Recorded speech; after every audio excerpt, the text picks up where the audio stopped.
ఇప్పుడు పేరెంట్స్ తరఫున లత గారిని మాట్లాడవలసిన కోరుతున్న నిజామాబాద్ డిస్ట్రిక్ట్.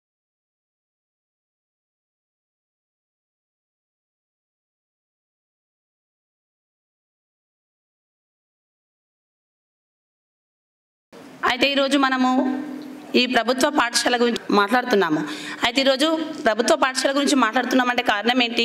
ప్రభుత్వ పాఠశాలలో చదివిన ప్రతి విద్యార్థి కాకుండా కొందరు విద్యార్థులే, అంటే మనకు తెలుసు మట్టిలో మాణిక్యాలు లాగా అందరు చదువుతారు కానీ కొందరే విన్ అవుతారు. మనకు తెలుసు ప్రతి దాంట్లో పోటీ అనేది ఉంటుంది. ఆ పోటీని మనం ఛాలెంజ్గా తీసుకొని ముందుకెళ్తే దానిపై మనం దృష్టి పెట్టి ఏకాగ్రతతో మనము దాన్ని ఒక సంకల్పంగా తీసుకొని మనం ముందుకు అడిగేస్తే ఖచ్చితంగా ఏదైనా మనము సాధించగలుగుతామనేటువంటి విషయాన్ని మనకు తెలుస్తుంది దీని ద్వారా.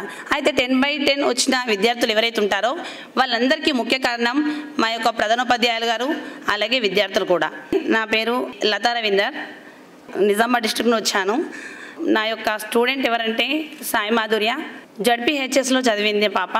10 GB తీసుకొచ్చి అంటే ఇక్కడ మా యొక్క ఊరికి, మా పాఠశాలకి, అలాగే మా పాఠశాల అంటే మా గ్రామంలో 6 పిల్లలు వచ్చారండి.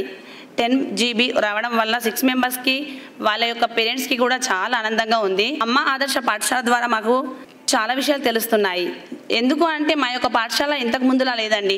మా ఉపాధ్యాయులు చాలా బాగున్నారు. ఇప్పుడు మార్పిడి జరిగింది, అంటే ట్రాన్స్ఫర్ల ద్వారా రావడం వల్ల ఉపాధ్యాయులు చాలా మారారు. అంటే మంచి మంచి ఎడ్యుకేషన్ ఇక్కడ వచ్చి మనకు టీచింగ్ చెప్పడం వల్ల పిల్లల యొక్క మార్పు చాలా మారిందండి.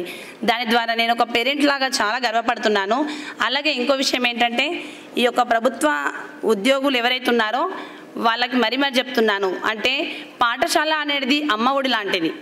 కాబట్టి ఆ అమ్మ ఒడిని నమ్ముకున్న వాళ్ళు ఎలా ఉంటారో మనం కూడా ఈ పాఠశాలను నమ్మితే ఖచ్చితంగా మంచి రిజల్ట్ వస్తుంది.